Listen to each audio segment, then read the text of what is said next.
Hello, welcome back to Martha Mariyam vibes. ഇന്ന് കുട്ടികൾക്കൊക്കെ പറഞ്ഞു കൊടുക്കാൻ പറ്റിയ നല്ലൊരു കഥയാണ് പറയാൻ പോകുന്നത്. പണ്ടൊരു കാട്ടിൽ ഒരു സിംഹം വസിച്ചിരുന്നു. അത്യാഗ്രഹിയായ ആ സിംഹം ദിവസവും തന്റെ കണ്ണിൽ കാണുന്ന മൃഗങ്ങളെയെല്ലാം കൊന്നു തിന്ന് അവിടെ കഴിഞ്ഞു. അങ്ങനെയിരിക്കെ ഒരു ദിവസം സിംഹം പതിവ് പോലെ ഉച്ചയുറക്കവും കഴിഞ്ഞ് രാത്രിയിൽ തനിക്ക് കഴിക്കാനുള്ള ഭക്ഷണവും തേടി ഇറങ്ങി. അപ്പോഴാണ് മരച്ചുവട്ടിൽ ഉറങ്ങിക്കിടക്കുന്ന ആ മുയലിനെ സിംഹം കണ്ടത്. മുയലിനെ കണ്ടതും സിംഹത്തിന് വളരെയധികം സന്തോഷമായി. അവൻ പറഞ്ഞു, ആഹാ, കൊള്ളാമല്ലോ, നല്ല മുയൽ. ഇന്ന് രാത്രിയിലത്തെ ഭക്ഷണം മുയൽ തന്നെ ആയിക്കോട്ടെ. അപ്പോൾ ആഹാരം തേടി ഇനി അലയുകയും വേണ്ട. ഇതും പറഞ്ഞ് ആ സിംഹം ഉറങ്ങിക്കിടന്ന മുയലിന്റെ അടുത്തേക്ക് പമ്മി പമ്മി പോകാൻ തുടങ്ങി. അപ്പോഴാണ് സിംഹം മറ്റൊരു കാഴ്ച കണ്ടത്.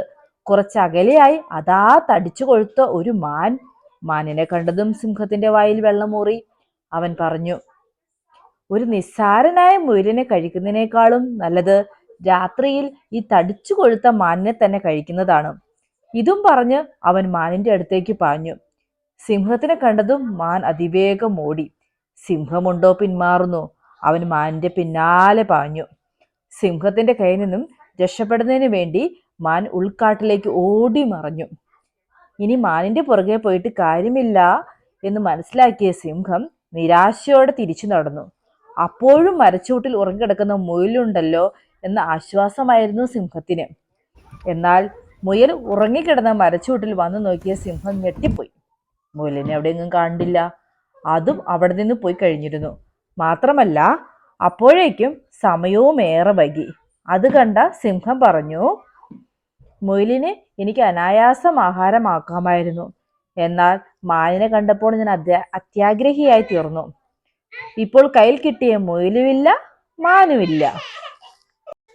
അങ്ങനെ കയ്യിൽ കിട്ടിയ മുയലിനെയും കളഞ്ഞിട്ട് മാനിന്റെ പുറകെ പോയ സിംഹത്തിന് അവസാനം രാത്രിയിൽ പട്ടിണി കിടക്കേണ്ടതായും വന്നു.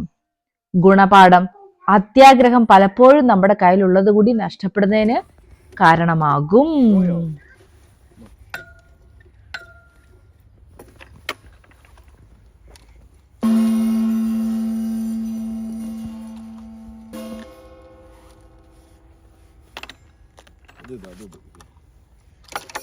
പല്ലടിച്ച്